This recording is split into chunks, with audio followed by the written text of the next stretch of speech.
오늘 우리에게 주신 하나님 말씀은 구약 사무엘하 6장 12절에서 15절까지 말씀입니다.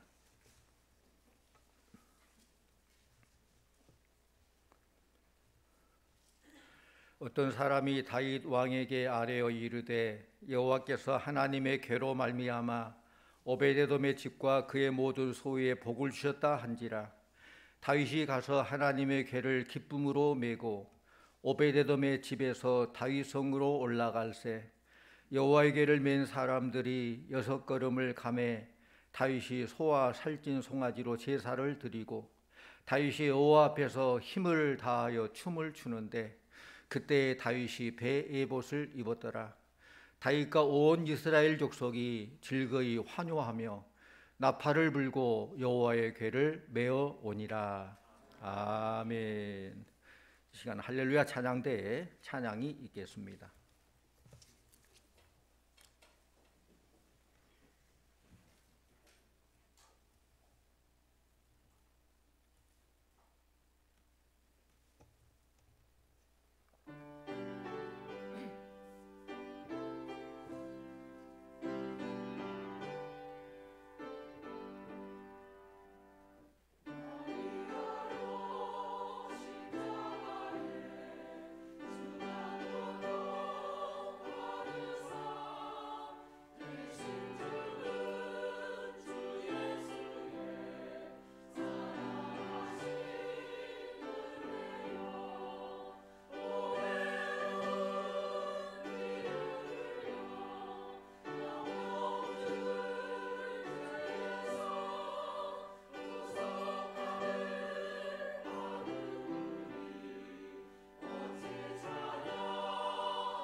아멘. 감사합니다.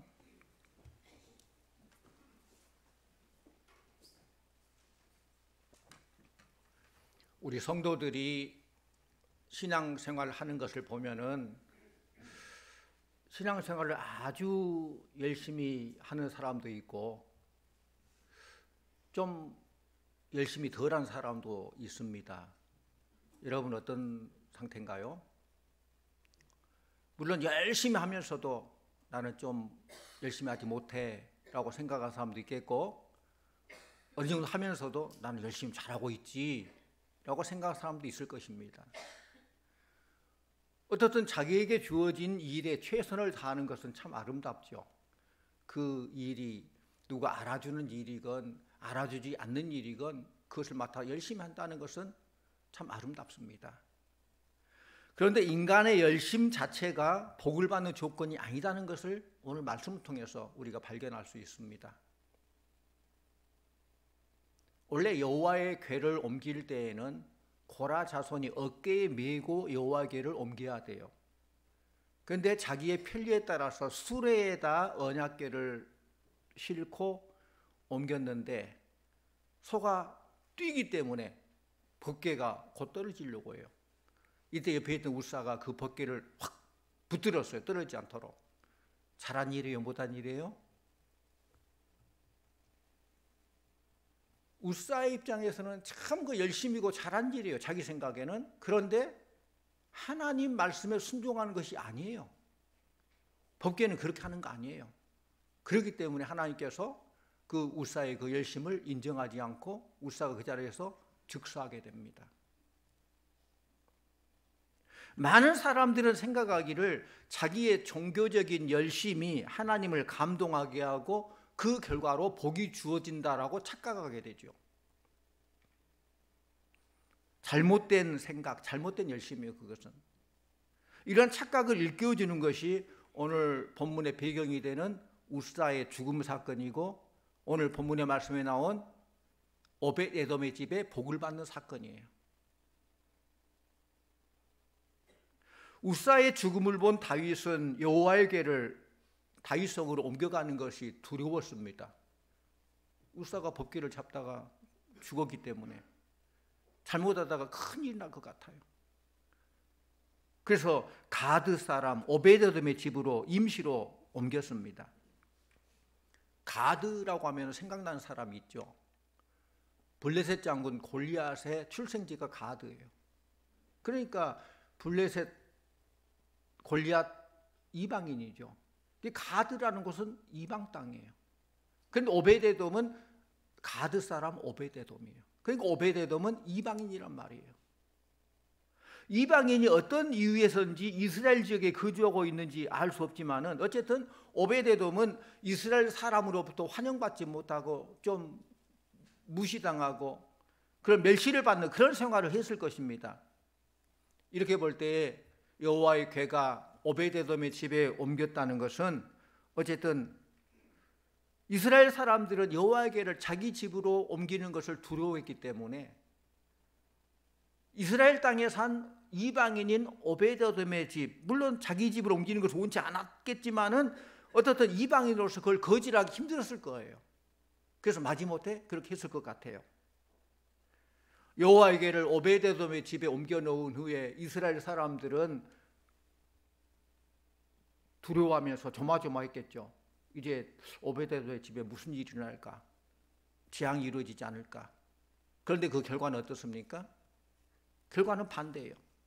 바로 본문 앞 사무엘하 6장 11절 말씀 같이 옵니다. 6장 11절 여호와의 궤가 가드 사람 오벳에돔의 집에 석 달이 있었는데 여호와께서 오벳에돔과 그의 온 집에 복을 주시니라. 아멘.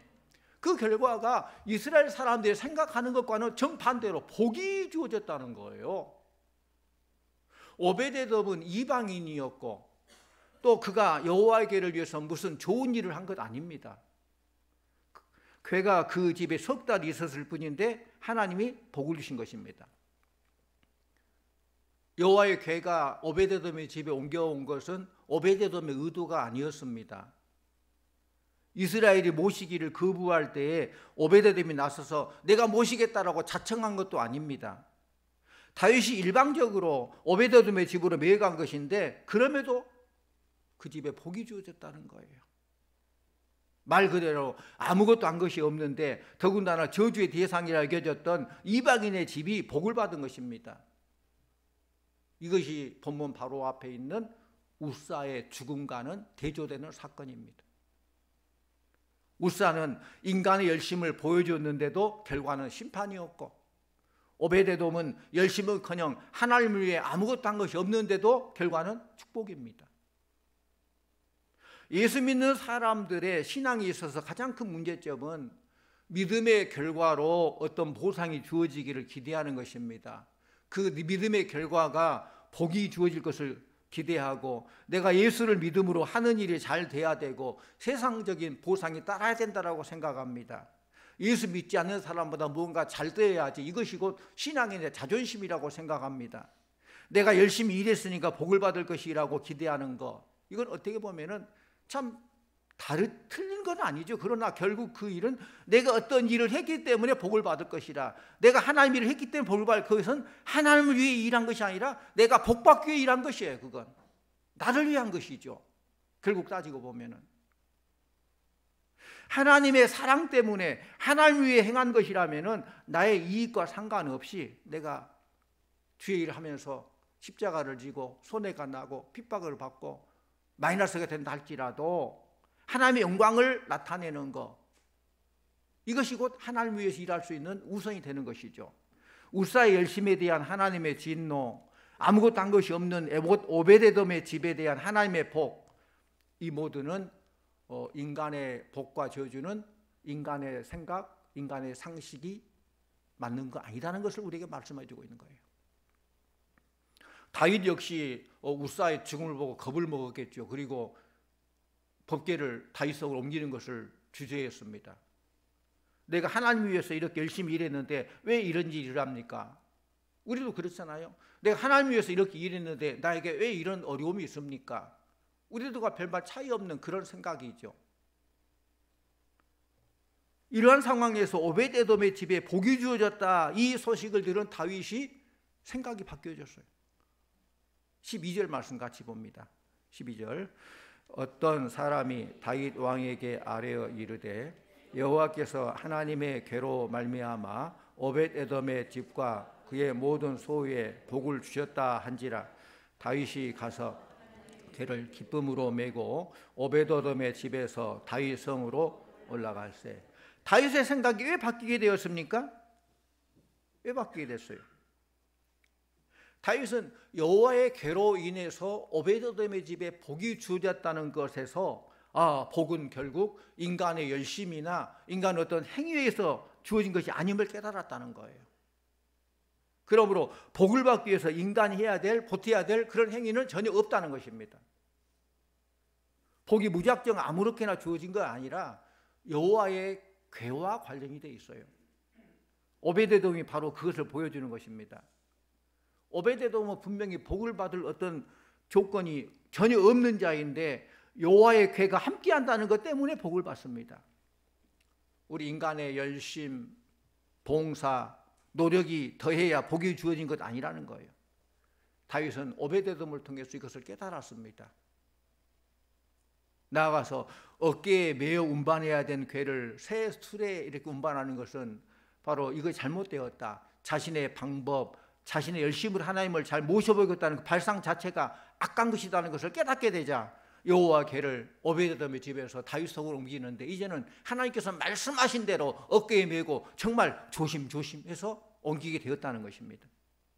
성도님들, 우리가 생각하는 열심과 정성과 노력이 하늘의 복을 끌어오는 능력이 될 수 없다는 것을 알아야 돼요.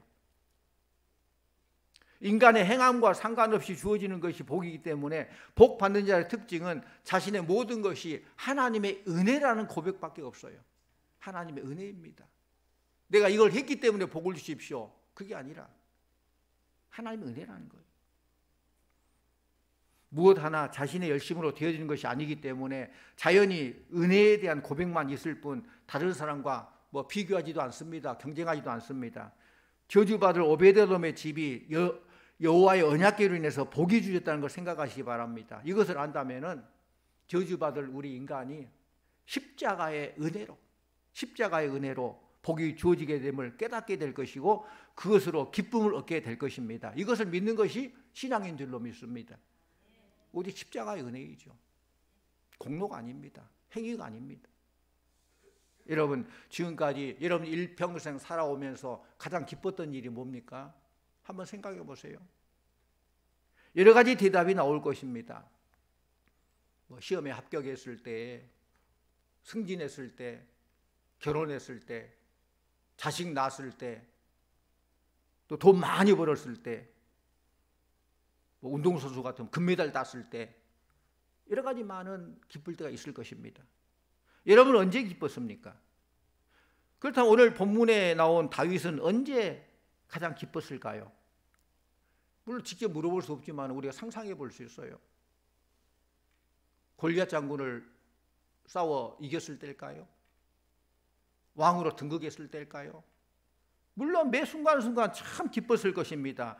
그러나 하나님 말씀을 잘 생각해 보면은 이보다 훨씬 더 크게 기뻤던 순간들이 있었습니다. 오늘 본문에 기록된 대로 하나님의 언약궤를 다윗성 예루살렘 성으로 운반해서 안치했던 때에 이 기쁨, 이것은 세상이 주는 기쁨이 아니라는 거예요. 세상이 어느 것보다 더 큰 기쁨이었다는 거예요. 다윗은 이것을 일평생 모든 형편 가운데서도 기뻐하며 그 은혜 가운데 하나님으로 인해서 기뻐했다는 것입니다. 저와 여러분도 하나님으로 인한 그 기쁨이 충만하시기를 축원합니다. 다윗은 자신이 왕이 되자 무엇보다 이스라엘 신앙을 회복하기 위해서 방치된 그 언약궤, 하나님의 임재의 상징이라고 여긴 그 방치된 언약궤, 물론 성경에 보면은 법궤란 말은 없어요. 언약궤, 하나님의 언약궤, 하나님의 궤, 이거 다양하게 말하지만은 어쨌든 이 궤를 다윗성으로 옮기는 것, 이것을 가장 큰 기쁨, 사명으로 알았어요. 물론 처음 시도했을 때는 아비나답의 아들 우사가 법궤를 만짐으로 그 자리에서 즉사하게 되고, 두려움에 빠진 다윗은 법궤 운반을 중지하고 오베데돔의 집에 두고 석 달 동안 지켜봤는데, 이렇게 석 달 동안 하나님께서 그 집에 복을 주셨다는 그 얘기를 듣고, 아, 이제는 하나님의 진노가 끝났구나 생각하고, 이 모든 것은 인간의 행위가 아니다, 하나님께서 함께 해줘야 된다, 하나님의 방법으로 그렇게 법궤 운반을 시도했습니다. 이번에는 하나님의 방법대로 정말 조심조심했습니다. 그리고 다윗은 매우 기뻐했습니다. 오늘 말씀 통해 보니까 그 마음을 우리가 그려볼 수 있어요. 얼마나 기뻐했는가. 우리 다시 한번 12절 같이 원합니다. 12절. 어떤 사람이 다윗 왕에게 아뢰어 이르되 여호와께서 하나님의 궤로 말미암아 오벳에돔의 집과 그의 모든 소유에 복을 주셨다 한지라 다윗이 가서 하나님의 궤를 기쁨으로 메고. 아멘. 하나님의 궤를 기쁨으로 메고 그랬어요. 다윗은 기쁨으로 하나님의 언약궤를 운반했다는 거예요. 이제는 두려워 벌벌 떤 게 아니라 기쁨을 했다는 거예요. 우리 13절도 같이 옵니다. 13절. 여호와의 궤를 맨 사람들이 6걸음을 가매 다윗이 소와 살찐 송아지로 제사를 드리고. 그렇습니다. 소와 살찐 송아지로 제사를 드리고 기쁨으로 감사 제사를 드렸어요. 14절로 같이 옵니다. 다윗이 여호와 앞에서 힘을 다하여 춤을 추는데 그때 다윗이 배 에봇을 입었더라. 힘을 다하여 춤을 추었다. 너무 기뻐서 덩실덩실 춤을 추었습니다. 그때 배 에봇을 입었다. 왕이면서도 왕봇을 벗어버리고 예식에 참여할 때 입은 그런 옷을 입었다는 거예요. 한마디로 하나님 앞에서 다윗은 어린 아이와 같이 기뻐서 마음껏 춤을 추고 그 기쁨을 나타냈다는 것입니다. 다윗이 어떻게 이렇게 크게 기뻐할 수 있었겠습니까? 세상적인 조건입니까? 물질의 조건 때문에 그렇습니까? 우리에게 주어진 기쁨은 크게 두 가지 기쁨이 있어요. 하나는 세상으로부터 오는 기쁨이 있고, 또 하나는 하나님으로부터 주시는 기쁨이 있어요. 세상이 주는 기쁨은 무엇이 생겨서 얻는 기쁨이에요. 생각해 보면은 뭐 돈이 생겼다거나 권세가 생겼다거나 어떤 재미거리가 생겼다거나 그럴 때 기뻐하죠. 이게 세상이 주는 기쁨이에요.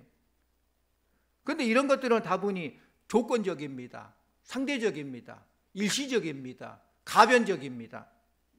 그래서 그 무엇이 없어지면은 그것도 안개처럼 싹 없어져 버려요. 조건 때문에 주어진 기쁨은 그 조건이 사라지면 그 기쁨도 사라진다는 거예요. 바다는 메워도 사람의 욕심은 못 메운다라는 말이 있어요. 욕심에 한이 없습니다. 채워도 만족하지 않습니다. 채울 수 없는 것이 인간의 욕심이라는 말이에요. 솔로몬은 이 사실을 뼈저리게 느꼈어요. 그래서 전도서 1장 7절 8절에 뭐라고 고백합니까? 우리 함께 같이 봅니다. 전도서 1장 7절 8절. 모든 강물은 다 바다로 흐르되 바다를 채우지 못하며 강물은 어느 곳으로 흐르든지 그리로 연하여 흐르느니라. 모든 만물이 다 계속 봅니다. 모든 만물이 다 눈은 보아도 족함이 없고 귀는 들어도 가득 차지 아니하도다. 예.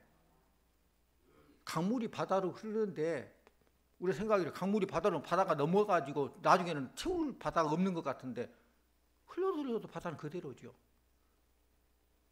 우리 삶이 그래요. 눈은 보아도 족함이 없고 귀는 들어도 가득 차지 않는다. 우리 욕심이 그렇다는 거예요. 세상 욕심을 따라가다 보면은, 세상 기쁨을 따라가다 보면은 반드시 거기에는 실망이 있어요. 실망이 있어요. 채울 수 없는 마음을 부여잡고 탄식하게 돼요. 우리는 세상이 주는 기쁨이 아니라 하나님이 주시는 기쁨을 구해야 될 줄로 믿습니다. 그것이 진정한 행복의 길이에요. 하나님이 주시는 기쁨이 있습니다. 무한한 인간의 마음은 오직 하나님만이 채울 수 있어요. 그렇게 하나님이 창조했어요. 하나님의 형상대로. 그게 인간이에요. 하나님을 떠난 인간의 마음은 죄로 인해서 밑빠진 독과 같아요. 아무리 채워도 채울 수 없어요. 세상에 그 무엇으로 채우고 또 채워도 항상 공허합니다. 그러나 십자가의 은총으로 구원받은 영혼은 하나님으로 채움받을 수 있다는 거예요. 하나님은 진정한 기쁨의 온천이에요. 다윗이 이 사실을 깨달았기 때문에 시편에서도 구구절들 그 기쁨을 표현하고 있습니다. 우리 찾아보십시다. 시편 43편 4절 같이 봅니다. 그런즉 내가 하나님의 제단에 나아가 나의 큰 기쁨에 하나님께 이르리이다. 하나님이여 나의 하나님이여 내가 수금으로 주를 찬양하리이다. 시편 16편 11절 같이 봅니다. 주께서 생명의 길을 내게 보이시리니 주의 앞에는 충만한 기쁨이 있고 주의 오른쪽에는 영원한 즐거움이 있나이다. 아멘. 오직 하나님 앞에 나아갈 때 그 기쁨이 충만하다는 거예요. 예수님께서도 말씀하셨어요. 예수님께서도 요한복음 4장 14절 말씀 같이 봅니다. 내가 주는 물을 마시는 자는 영원히 목마르지 아니하리니 내가 주는 물은 그 속에서 영생하도록 솟아나는 샘물이 되리라 했습니다. 요한복음 7장 38절 같이 봅니다. 나를 믿는 자는 성경의 이름과 같이 그 배에서 생수의 강이 흘러나오리라 하시니 아멘. 이런 기쁨이 있다는 거예요. 이런 사실을 세상 사람들은 몰라요. 그래서 세상 사람들, 예수 믿는 사람이 그래요. 아우, 예수 믿는 사람은 무슨 재미로 살아? 대답해 보세요. 우리 예수 믿는 사람 무슨 재미로 살아? 정말 여러분 삶이 재미없습니까? 우리에게는 세상 사람들이 모르는 재미가 있잖아요. 기쁨이 있잖아요. 하나님의 기쁨을 맛보면은 재밌는 게 너무나도 많습니다. 뭐가 재미있습니까? 예배 드리는 게 재미있습니다. 봉사하는 게 재미있습니다. 찬양하는 게 재미있습니다. 전도하는 게 재미있고 선교하는 게 재미있고 성도들 간에 친교하는 게 재미있고 모든 신앙생활이 재미있는 거예요. 예수 안에서 구원받은 우리들의 삶 얼마나 재미있습니까? 하나님이 주시는 기쁨은 세상의 조건으로 잠시 기분 좋은 것과는 달라요. 세상 기쁨 잠시 바닷물 마시고 목 죽이다가 더 갈증 내가지고 더 힘들어하는 그게 세상이 주는 기쁨이에요. 다윗은 오직 하나님만 주시는 세상과는 다른 엄청난 풍성한 기쁨을 알았기 때문에 또 이렇게 노래합니다. 시편 4편 7절 말씀 같이 봅니다. 주께서 내 마음에 두신 기쁨은 그들의 곡식과 새 포도주가 풍성할 때보다 더하니이다. 여러분, 농부가 가장 기뻐할 때가 언제예요? 추수 때죠. 수확할 때죠. 그걸 바라면서 밭을 또 잘 다듬고 씨를 뿌리고 잘 가꾸고 거름지고 그렇게 해서 열매가 맺지 않습니까? 농부에게 가장 기쁜 순간이 수확할 때인데 하나님 주시는 기쁨은 그때의 기쁨보다 더 크다는 거예요. 다윗은 고백하잖아요. 우리 하박국 3장 17절 18절 많이 한 내용이죠. 우리 함께 봅니다. 하박국 3장 17, 18 비록 무화과 나무가 무성하지 못하며 포도나무에 열매가 없으며 감람나무에 소출이 없으며 밭에 먹을 것이 없으며 우리의 양이 없으며 외양간에 소가 없을지라도 나는 여호와로 말미암아 즐거워하며 나의 구원의 하나님으로 말미암아 기뻐하리로다. 아멘. 그렇습니다. 세상 사람들은 뭘로 기뻐해요? 무화과 나무가 무성해서 열매가 풍성할 때, 포도나무 열매가 풍성하고 감람 소출이 많고 밭에 먹을 것이 많고 우리의 양과 소가 많을 때에 그걸 기뻐해요. 그러나 우리는 모든 것이 없다 할지라도 여호와 이로 인해서 즐거워하고 여호와의 구원으로 말미암아 기뻐하리로다. 할렐루야. 이게 성도의 기쁨이라는 것입니다. 소유와 상관없이 하나님의 하나님 없이 인해서 우리 기뻐한 거예요.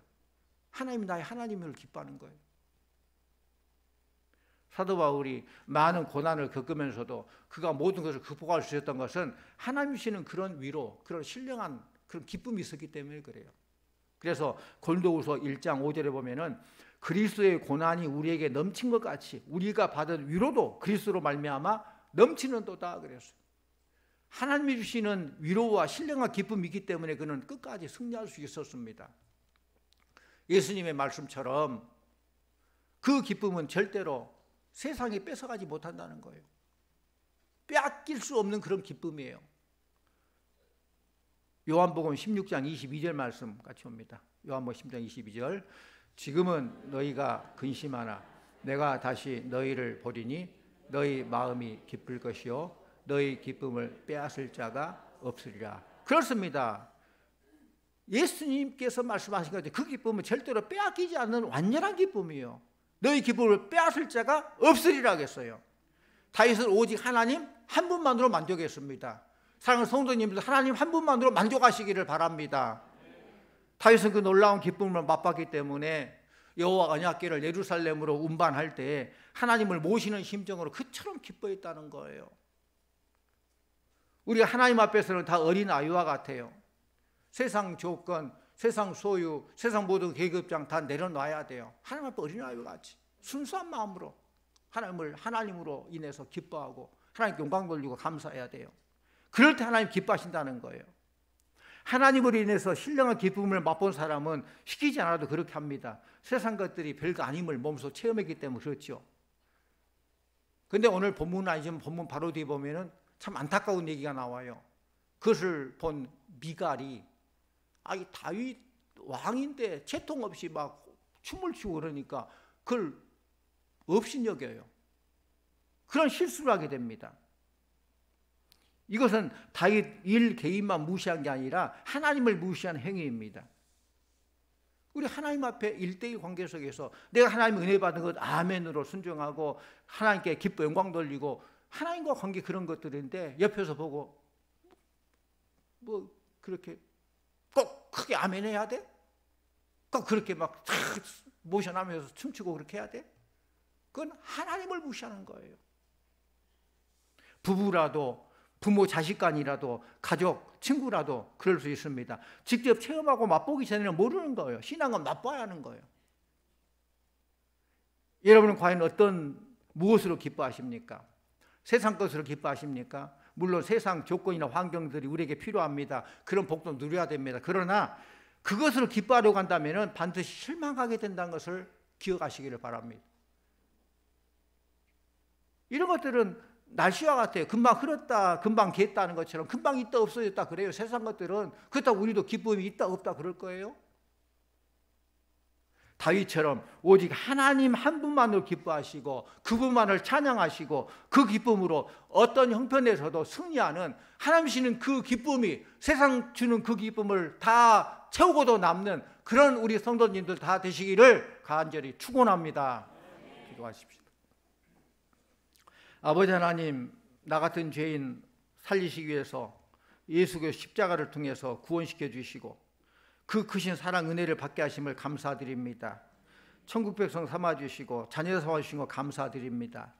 우리 성도들이 이제 그 구원의 기쁨 감격을 가지고 오직 하나님 한 분만으로 기뻐하게 해주시옵소서. 뭐가 있어서 기뻐한 게 아니라 어떤 조건이 변해서 기뻐한 거 아니라 하나님이 하나님됨을 기뻐하게 해주시고 그분만을 찬양하게 해주시고 그 기쁨으로 어떤 형편 어떤 처지에서도 늘 승리하는 우리 성도들 다 되게 하여 주시옵소서. 예수님의 이름으로 기도하옵나이다. 아멘.